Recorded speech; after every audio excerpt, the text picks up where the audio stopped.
इस चैप्टर में आपको क्या पढ़ा रहा हूं? मैं इस चैप्टर में आपको पढ़ा रहा हूं कंज्यूमर इक्विलिब्रियम कैसे निकलेगा। कंज्यूमर इक्विलिब्रियम का मतलब क्या है? वो लेवल ऑफ कंजम्पशन जहां पे कंजम्पशन चेंज नहीं होगी। एज इन एक कंज्यूमर कितना कंज्यूम करेगा किसी प्रोडक्ट को जहां पे उसकी कंजम्पशन चेंज नहीं होगी। ठीक है? सो तुमने भी प्रेस नहीं दिया, क्यों?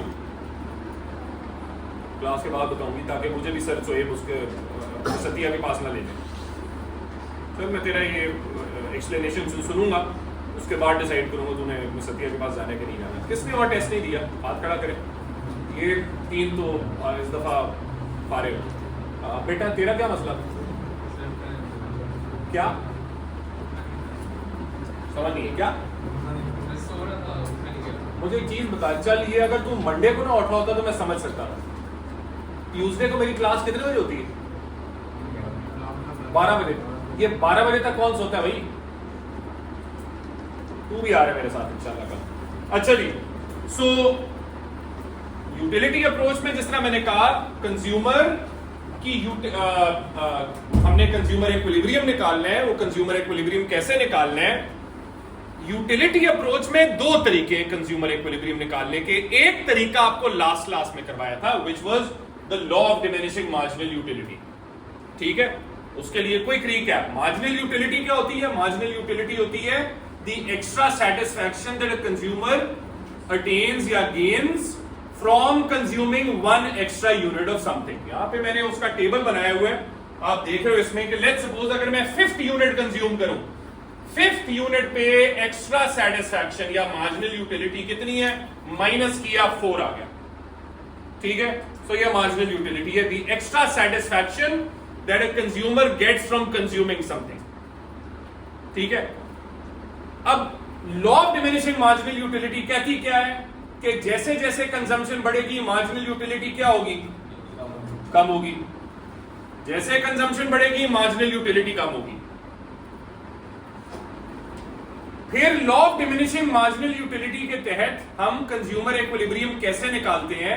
उसका बड़ा स्ट्रेट फॉरवर्ड आंसर है कि मार्जिनल जो कंज्यूमर इक्विलिब्रियम है वो ये इसका कंडीशन है। बेसिकली कंज्यूमर इक्विलिब्रियम की जो कंडीशन है दैट इज जहां मार्जिनल यूटिलिटी प्राइस के इक्वल होगी एक प्रोडक्ट की, वहां पे कंज्यूमर अपने इक्विलिब्रियम पे होगा। मैं दोबारा सवाल पूछ रहा हूं, कंज्यूमर इक्विलिब्रियम का क्या मतलब है ज़ैनब? जहां कंजम्पशन चेंज होने की कोई टेंडेंसी नहीं है, मोटिवेशन नहीं है, राइट? तो मतलब अगर मैं 3 पानी की बॉटल्स कंज्यूम कर रहा हूं, मैं हर रोज 3 पानी की बॉटल्स कंज्यूम करूंगा। वो कब करूंगा?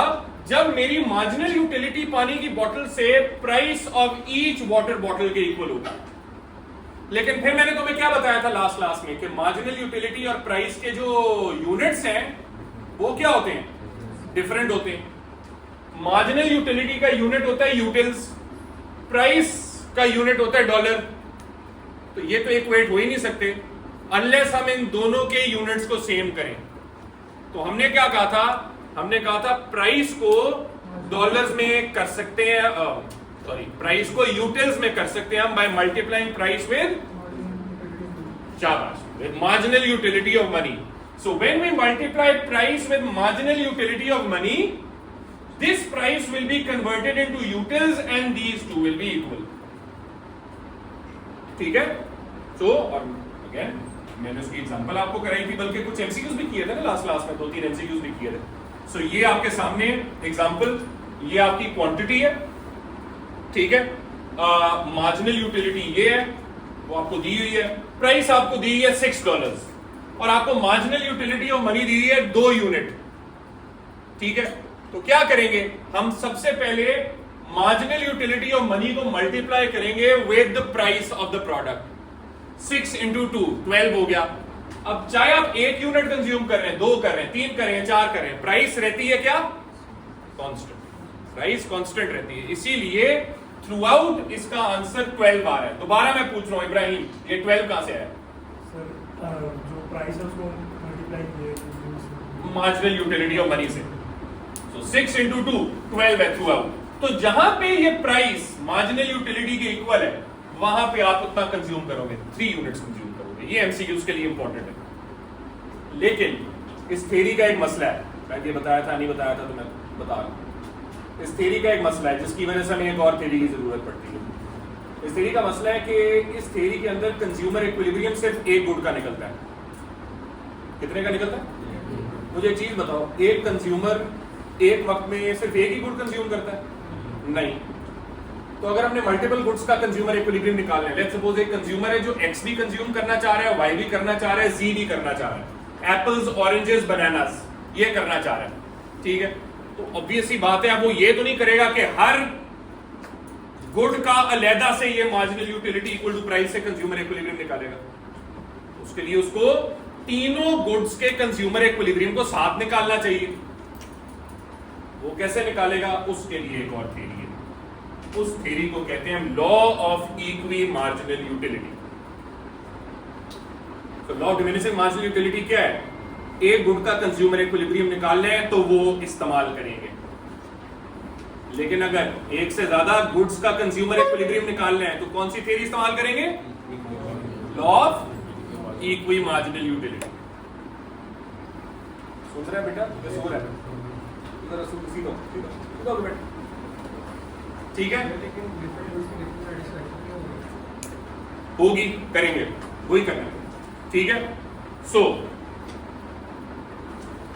अब सवाल ये, law of equi marginal utility के थ्रू कंज्यूमर इक्विलिब्रियम कैसे निकालते हैं मल्टीपल गुड्स का? उसकी डेफिनेशन ये है, लेकिन आसान तरीका ये लिखा हुआ है। मैं पहले डेफिनेशन पढ़ता हूं, फिर उसके बाद उसी डेफिनेशन को इसके साथ लिंक करता हूं। डेफिनेशन कहती है, गौर से सुनिएगा, डेफिनेशन कहती है according to the law of equi marginal utility a consumer is in equilibrium when he spends his fixed income on different goods with their respective prices in such a way that the marginal utility of the last unit of money spent on each good is equal.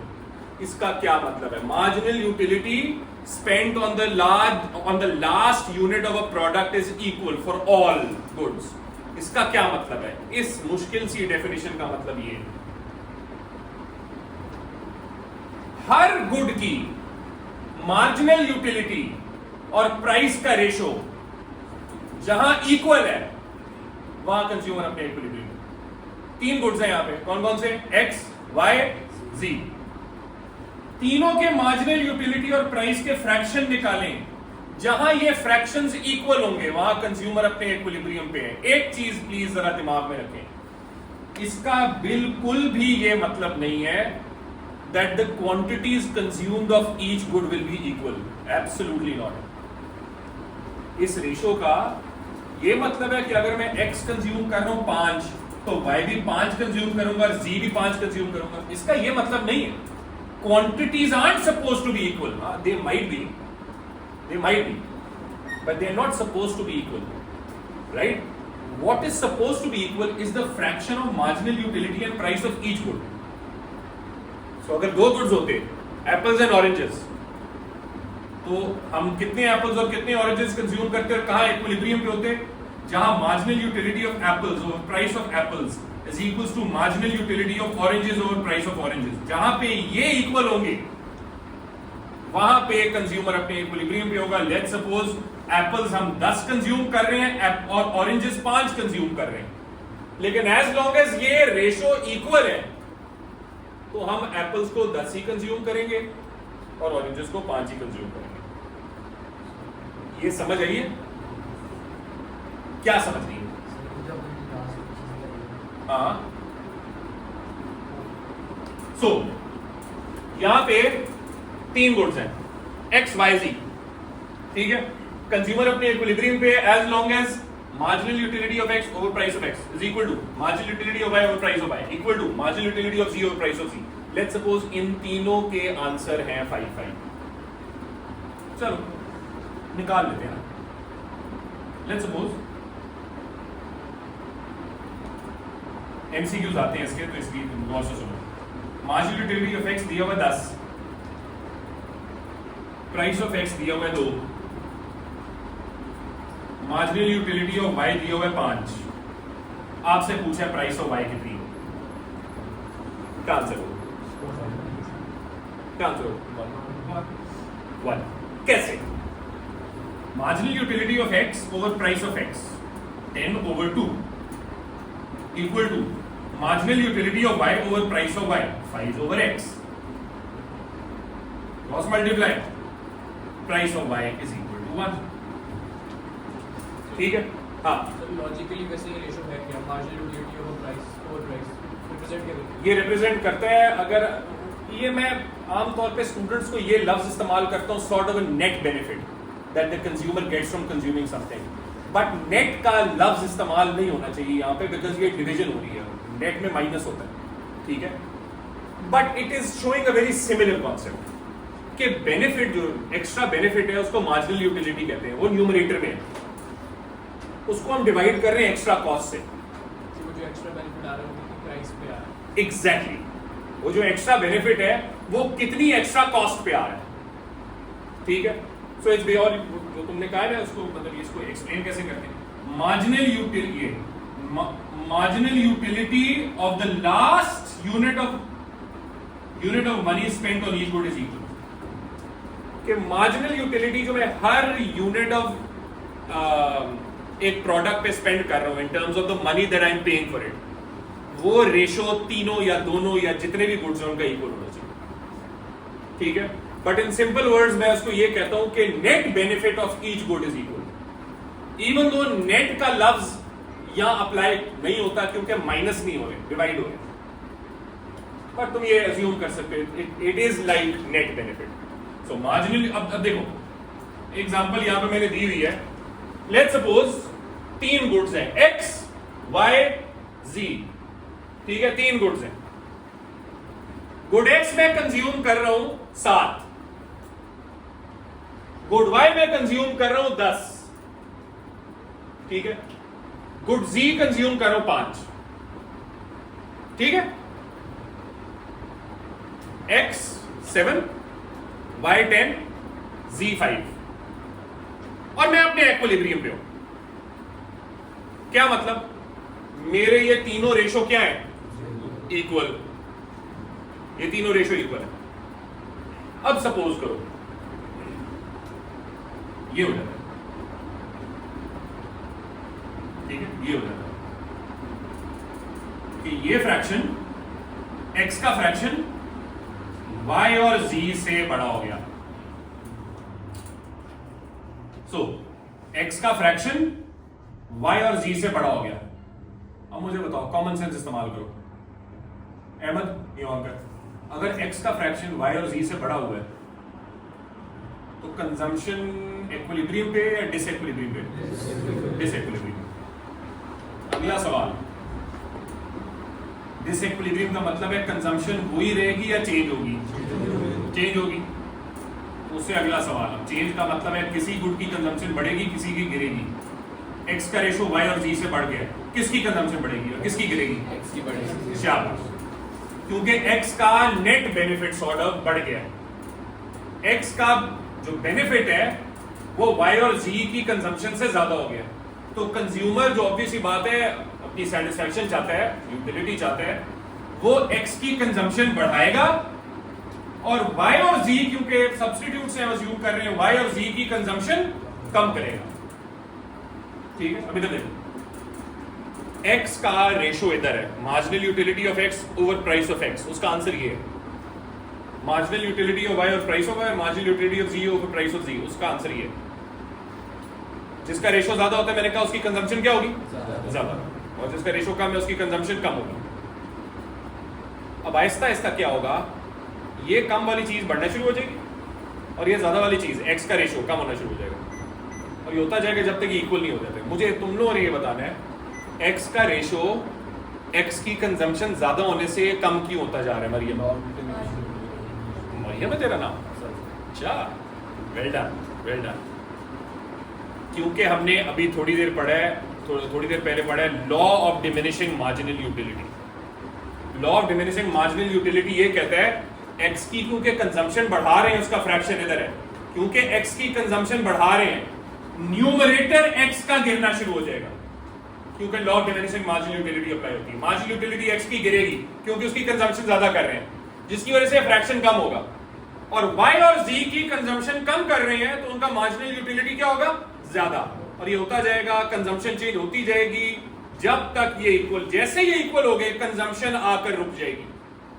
कहां रुक गई, हम x को 7 से 9 पे आकर रोक लेते हैं। अब 9x पे कंज्यूम कर रहा हूं, y में 10 से 8 पे ले आता हूं और z में 5 से 4 पे ले आता हूं और यहां पे आकर मैंने कंजम्पशन रोक ली।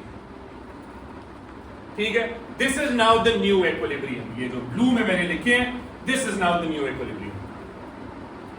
ये है जी तरीका जिसे marginal law of equi marginal utility के through we determine the consumer equilibrium of multiple goods. Is this clear? तो फर्क क्या है, आप कह सकते हैं सर हम वो तो law of diminishing marginal utility के थ्रू हमने कंज्यूमर इक्विलिब्रियम डिटरमिन किया था, वो काफी क्यों नहीं है? क्योंकि वो सिर्फ एक गुड का था। अगर एक गुड का इक्विलिब्रियम निकालना है वेल एंड गुड, लेकिन अगर मल्टीपल गुड्स का इक्विलिब्रियम निकालना है फिर क्या करना पड़ेगा, फिर law of equi marginal utility निकालनी पड़ेगी। यहां पे एक एमसीक्यू मैंने किया हुआ है,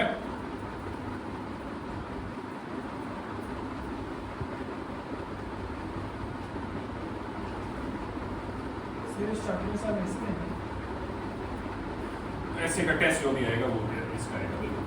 अब देखो ये एक एमसीक्यू है आपके सामने, इसको भी इग्नोर करो, ये नहीं बना हुआ अभी, सिर्फ ये 3 कॉलम्स बने हुए हैं।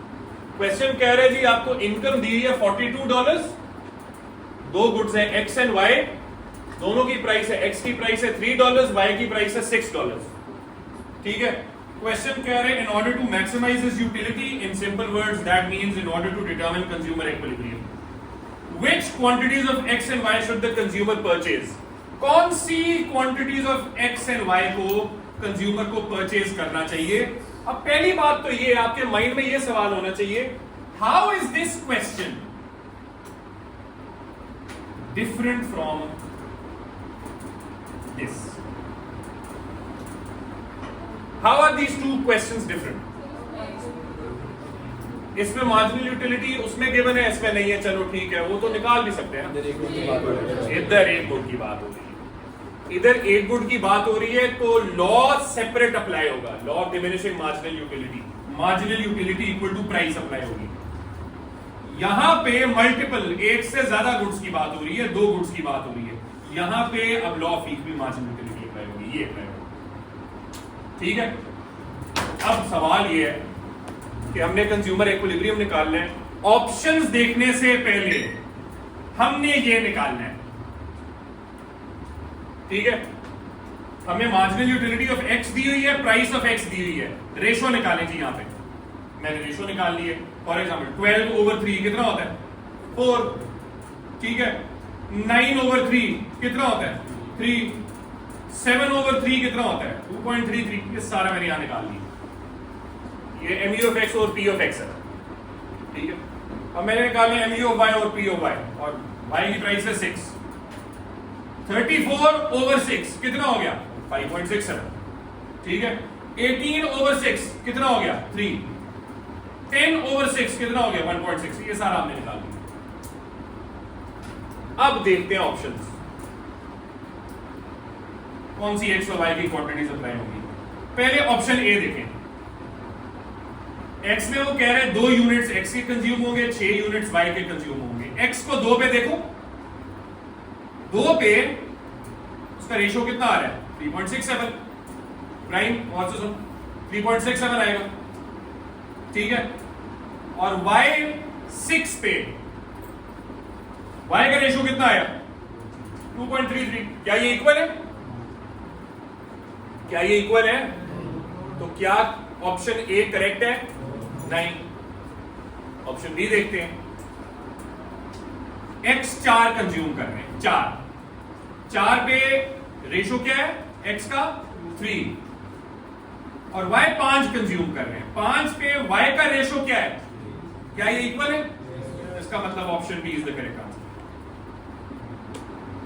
समझ आइए?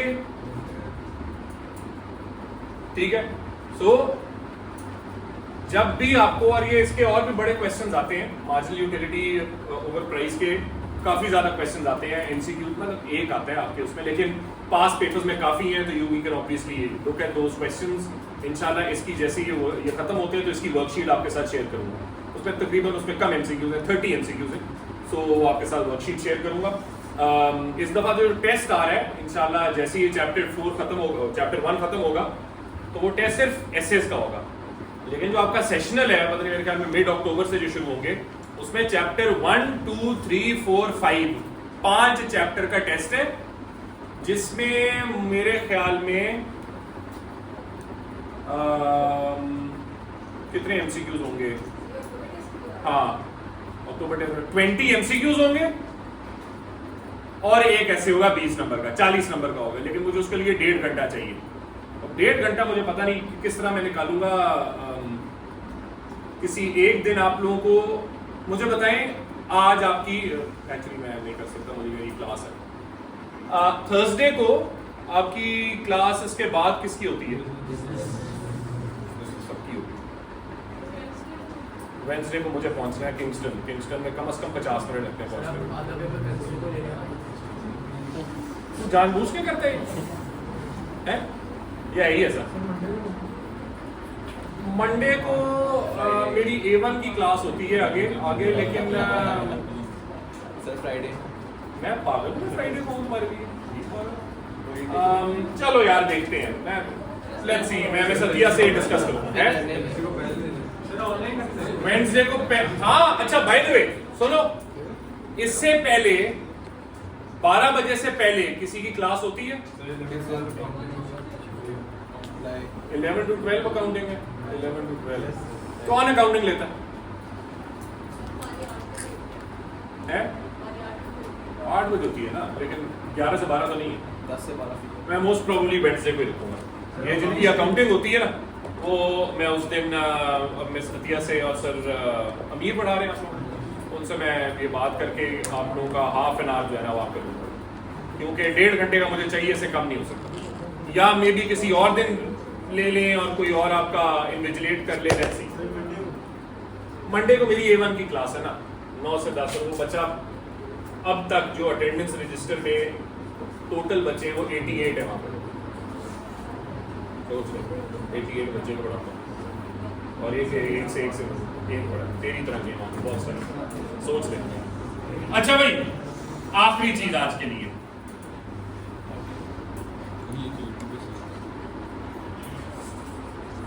बहुत जरूरी, हम law of equi marginal utility या law of diminishing marginal utility से डिमांड कर्व कैसे डिराइव करते हैं। ठीक है, जिन बच्चों के मैंने नाम लिए थे ना, जिनके 13 से कम नंबर आए, उनके साथ अब कल मीटिंग करूंगा। ठीक है, क्योंकि कल मेरी उसके बाद कोई क्लास नहीं होती, आपके साथ 2 बजे क्लास खत्म होगी, तो फिर मेरे पास टाइम होगा। अगर आपकी बिजनेस की क्लास है, आप 10 मिनट वेट कर सकते हैं। ठीक है, सो कल जिन बच्चों को मैंने आपको कहा था कि आपको क्लास के एंड पे मिलूंगा, वैसे भी मायरा आज नहीं गई तो अच्छा, कल मायरा भी आ जाएगी तो उसके भी जरा कान खाएंगे। आप लोगों के साथ कल मीटिंग है, छुट्टी नहीं करनी ज़ैनब। ठीक है, बिकॉज दिस इज इंपॉर्टेंट। मुझे डर, आप लोगों का डर लग रहा है, तुम दोनों का तो खास तौर पे, जिनका मैंने ए सोचा हुआ है वो फेल हो रही है। 20 एक्सपेक्ट कर रही थी, तो कितना किसने चेक किया तेरा पेपर? खैर, सो इंशाल्लाह ये कल करूंगा। इब्राहिम कल छुट्टी नहीं करनी, राइट? अच्छा जी, because I need to complete this, ये बहुत इंपॉर्टेंट है, मुझे कम से कम 10 से 12 मिनट चाहिए। अच्छा जी, पहली बात तो ये जो यूटिलिटी अप्रोच है, मैंने आपको बताया है, कंज्यूमर थ्योरी के जब एसेज आते हैं तो ज्यादा सवाल इंडिफरेंस एनालिसिस के आते हैं। ठीक है, मैंने आपको बताया था 10 में से 9 सवाल इंडिफरेंस एनालिसिस के आए, वो इंशाल्लाह हम शुरू करेंगे प्रॉबेबली कल से। ठीक है, एक सवाल यूटिलिटी अप्रोच का आया वो, और वो अक्टूबर नवंबर 2024 में आया, राइट? ये जो क्वेश्चन था, क्या था आपके सामने, वो क्वेश्चन भी खोल लेते हैं।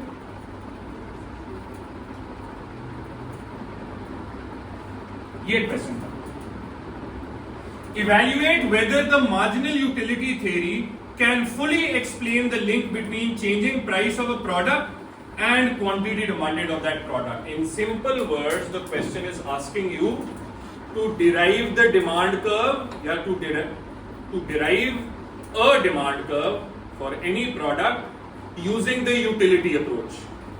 Now, we've used two types of utility approaches. कौन कौन सी? Law of diminishing marginal utility, law of equal margin. ये दो हमने theories इस्तेमाल की. इन दोनों थ्योरी से हम डिमांड कर्व डिराइव कर सकते हैं, लेकिन हमने इस एसे के अंदर उनमें से एक इस्तेमाल करनी. ठीक है, अब मैं आपके सामने जो डिमांड कर्व डिराइव करूंगा वो पहले मैं यूज करूंगा utility, law of equi marginal utility, उसके बाद law of diminishing marginal utility से आपके लिए डिमांड कर्व डिराइव करूंगा. ठीक है, कैसे करते हैं डिमांड कर्व डिराइव? राइट, पहले तो आपको पता होना चाहिए डिमांड क्या होती है, willingness and ability to buy. फिर आपको पता होना चाहिए लॉ ऑफ डिमांड क्या होता है. क्या होता है लॉ ऑफ डिमांड? क्या? As the price increases, as the price increases, quantity demanded decreases. In simple words, price and quantity demanded are inversely or negatively related. ये लॉ ऑफ डिमांड है. अब तुम लोगों ने जब ये एएस में पढ़ा था ना, तो उसका रट्टा मार लिया था कि यार कॉमन सेंस कहती है प्राइस बढ़ती तो क्वांटिटी डिमांडेड गिरेगी. ये जो कॉमन सेंस है या जो रट्टा है, अब इसके पीछे क्या स्टोरी है ये आप करेंगे आज. ठीक है, इसके पीछे क्या इकोनॉमिक सेंस बनती है. ठीक है, मतलब कॉमन सेंस तो है, इकोनॉमिक सेंस क्या है? प्राइस बढ़ने से क्वांटिटी डिमांडेड क्यों गिरती है, प्राइस गिरने से क्वांटिटी डिमांडेड क्यों बढ़ती है. इसको यूटिलिटी अप्रोच से हम करेंगे. कैसे?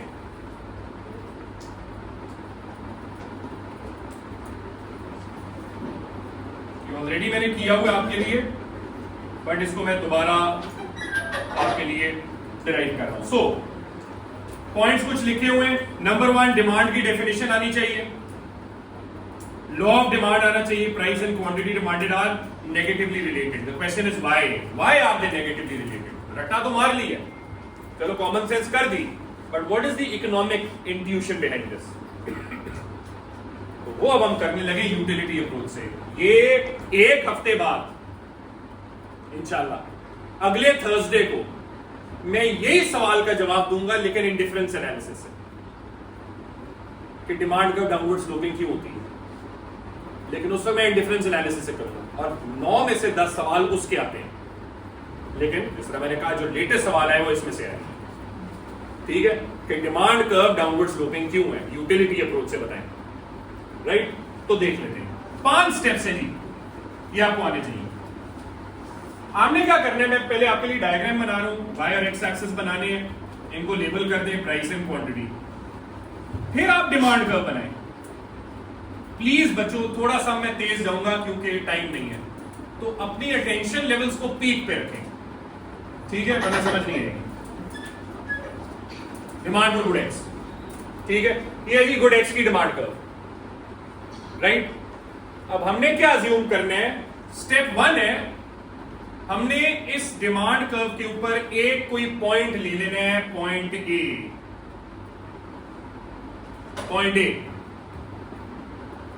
पॉइंट ए पे प्राइस एंड क्वांटिटी लेबल कर लें.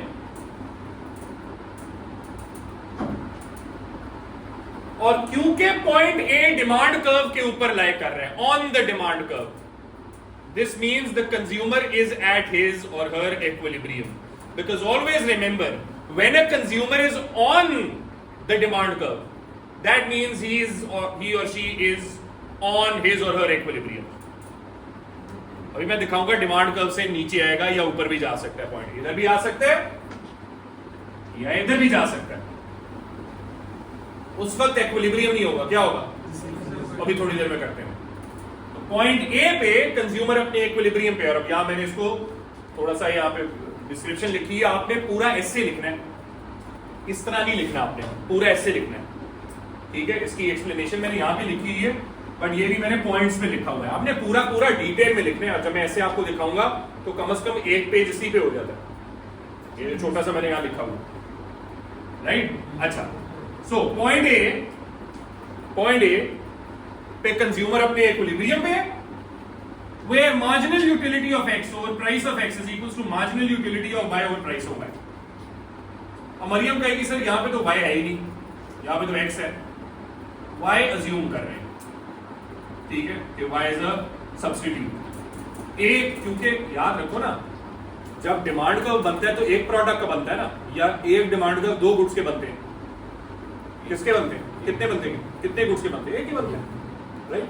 इसका मतलब ये जो डिमांड का बना हुआ है x का बना हुआ है, y बस है कहीं, y से हमारा कंसर्न नहीं, ठीक है, क्योंकि हमने x की डिमांड को डिराइव कर दिया। And the price, equilibrium price is P1 and the quantity is Q1। सो जब आप डिमांड कर्व के ऊपर होंगे, कंज्यूमर अपने इक्विलिब्रियम पे, ठीक है। अच्छा, स्टेप 2, किसी वजह से गुड एक्स की प्राइस गिर जाती है, किसी भी वजह से। आप एग्जांपल लिख सकते हैं किस वजह से गिर सकती है, मे बी गवर्नमेंट ने सब्सिडी दे दी, ठीक है, कुछ ऐसा हुआ है कि प्राइस गिर गई, राइट। जब प्राइस गिरती है, हमने क्या पढ़ा हुआ है एएस के अंदर, क्या रट्टा मारा हुआ है, प्राइस गिरती है, क्वांटिटी डिमांडेड बढ़ जाएगी, इधर आ जाएगी जी, नहीं, इतना स्ट्रेट फॉरवर्ड नहीं है अभी। जब प्राइस गिरी और प्राइस P2 पे आ गई, हो गई ना टेंडेंस। सो जब प्राइस फॉल कर गई, P2 पे आ गई, अभी जो पॉइंट आ गया है वो A पे नहीं है, अब पॉइंट आ गया है A प्राइम पे, क्योंकि अभी फिलहाल अज्यूम करें क्वांटिटी उतनी है, फौरन नहीं क्वांटिटी बढ़ती, प्राइस गिरती है तो पहले आप A से A प्राइम पे आते हैं। मुझे बताओ ये डिमांड कर्व के ऊपर नहीं है ना, इसका मतलब इक्विलिब्रियम है डिसइक्विलिब्रियम, डिसइक्विलिब्रियम।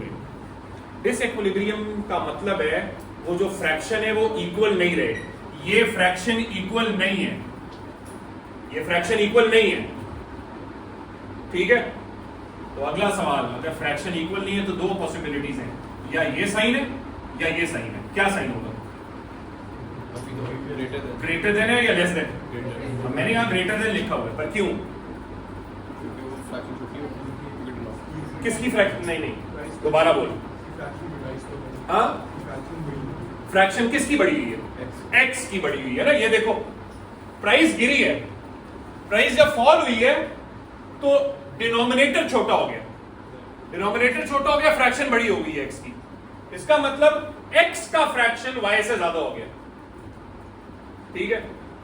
जब एक्स का फ्रैक्शन, समझ आ रही है माही, सो प्राइस गिर गई, प्राइस गिरी एक्स की, तो ये एक्स छोटा हो गया ना, तो जब डिनोमिनेटर छोटा होता है फ्रैक्शन क्या होता है, 5/2 बड़ा होता है, 5/1 बड़ा होता है, 5/2 5/1 बड़ा है, ठीक है। तो वो 1 क्या है, लेट्स सपोज पहले प्राइस थी 2, 5/2 2.5 था, अब प्राइस होगी 1, तो 5/1 5 हो जाएगा, तो फ्रैक्शन बड़ी होगी ना, तो ये फ्रैक्शन x की y से बड़ी होगी। तो माहीन मुझे बताओ, जिस गुड की फ्रैक्शन बड़ी होती है उसकी कंजम्पशन क्या होती है, ज्यादा, तो कंजम्पशन आहिस्ता आहिस्ता बढ़ती है, x की क्वांटिटी बढ़ती है, ठीक है। अब x की क्वांटिटी, रजा इधर देखो, x की क्वांटिटी बढ़ रही है, और आपका ये जो पॉइंट है ये P2 से जब आगे जाता रहेगा, जब x की क्वांटिटी बढ़ी है, स्टेप 4, जब x की क्वांटिटी बढ़ रही है तो x की मार्जिनल यूटिलिटी क्या होती है, हाँ सादा, क्योंकि शाबाश, ये लिखना है, क्योंकि law of diminishing marginal utility ये कहती है, और फिर आप डिफाइन करेंगे वो क्या होता है, ठीक है, तो वो बात की बात। सो मार्जिनल यूटिलिटी x की गिरना शुरू हो जाएगी। अब ये था जी x का फ्रैक्शन, ये y का फ्रैक्शन, x की कंजम्पशन बढ़ी, x की कंजम्पशन बढ़ी तो मार्जिनल यूटिलिटी x की क्या होगी, कम, तो फ्रैक्शन क्या होगा, आहिस्ता आहिस्ता कम, ये कम होना शुरू हो जाएगा, ठीक है। ये फ्रैक्शन कम होना शुरू होगा, ये होता रहेगा जब तक आप पॉइंट B पे नहीं पहुंच जाते, अब ये बताओ क्या ये डिमांड कर्व के ऊपर है? तो इसका मतलब इक्विलिब्रियम है। इस पॉइंट बी पे when the price is P2 and the quantity is Q2, this is now your new equilibrium point, and at P2 Q2 your marginal utility of X over price of X is equals to marginal utility of Y over price of Y। और अब आप अपने नए equilibrium पे हो तो सुन तो ये जो मूवमेंट अलोंग द कर्व पढ़ी है ना हमने यहां से यहां तक, ये जो मूवमेंट अलोंग द कर्व पढ़ी है इसके पीछे रीजनिंग ये है, पहले यहां पे गया फिर यहां पे गया, ठीक है। तो जो डिमांड कर्व हमने डाउनवर्ड स्लोपिंग कर्व पढ़ा है उसके पीछे जो रीजनिंग है वो ये सारी है, ए से ए प्राइम से बी। आपने एएस में सिर्फ ए से बी पढ़ा है, बट उसके पीछे इकोनॉमिक रीजनिंग क्या है ये सारी है, इसको डिटेल में एक्सप्लेन करके आपने लिखना है। ये तो मैंने सिर्फ आपको law of equilibrium marginal utility के थ्रू बताया, कल इंशाल्लाह डिमिनिशिंग मार्जिनल यूटिलिटी के थ्रू बताऊंगा इंशाल्लाह। फिर उसके बाद ये कॉन्सेप्ट खत्म करके इंडिफरेंस एनालिसिस पे आएंगे और मैंने एमसीक्यूज भी डिस्कस करें कल तक, प्लीज वो लिए, ठीक है ना। चलो।